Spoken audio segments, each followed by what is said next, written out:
공수처가 윤 대통령 2차 체포영장 집행을 언제 할지에 관심이 쏠리고 있는데요. 이번엔 공수처에 나가 있는 취재기자를 연결해서 자세한 내용 알아보겠습니다.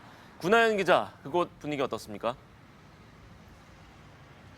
네, 윤 대통령의 체포영장이 다시 발부된 지 오늘로 1회째인데요. 1차 체포영장 집행 때는 오전 6시 14분쯤 차량이 공수처를 출발했는데 아직 그런 움직임은 없습니다. 공수처는 경호처 내부 동요에 주시하고 있습니다. 공수처 관계자는 법리 검토 결과 영장 집행을 막으라는 지시를 거부해도 직무유기죄가 안 된다고 결론냈다고 밝혔는데요. 위법한 지시는 거부해도 처벌받지 않는다는 겁니다. 공수처는 또 체포영장 집행 과정에서 부상자가 생기면 손해배상 소송을 제기하기로 했습니다. 한남동 관저를 둘러싼 장애물 철거 비용도 경호처가 부담하라고 구상권을 청구하는 방안도 검토하고 있습니다. 경호처에 대한 압박 수위를 높여가고 있는 겁니다. 현재로서는 체포영장 집행 시점의 가장 큰 변수는 전임 처장의 사퇴로 경호처 수장이 된 강경파 김성훈 차장입니다. 경찰이 체포영장을 신청한 상황인데요.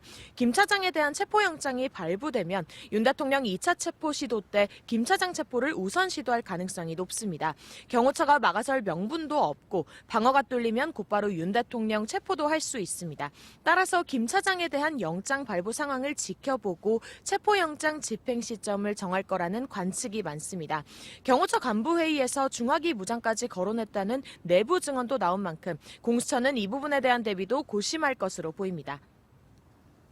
네, 충돌이 없어야 할 텐데 걱정입니다. 한편 윤 대통령 측 변호인단은 결국 공수처에 선임계를 냈다고요? 네, 윤 대통령 측 변호인단이 어제 오후 2시쯤 예고 없이 공수처에 방문해 선임계를 냈습니다. 이어서 언론에 입장문도 냈는데요. 체포영장이 불법이고 무효라고 주장하며 체포영장에 집착하지 말고 기소하라고 했습니다.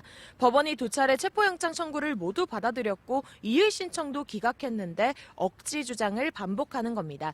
하지만 그간 내란죄 수사권이 없다고 공격해온 공수처에 선임계를 낸 것이라 그만큼 다급해졌다는 분석도 나오는데요. 윤 대통령 측은 내일 열리는 탄핵심판 첫 정식 변론기일에 윤 대통령은 출석하지 않겠다고 밝혔습니다. 신변 안전과 불상사가 우려된다는 이유를 들었는데 출석했다가 체포되는 상황을 염두에 둔 것으로 보입니다. 지금까지 공수처에서 전해드렸습니다.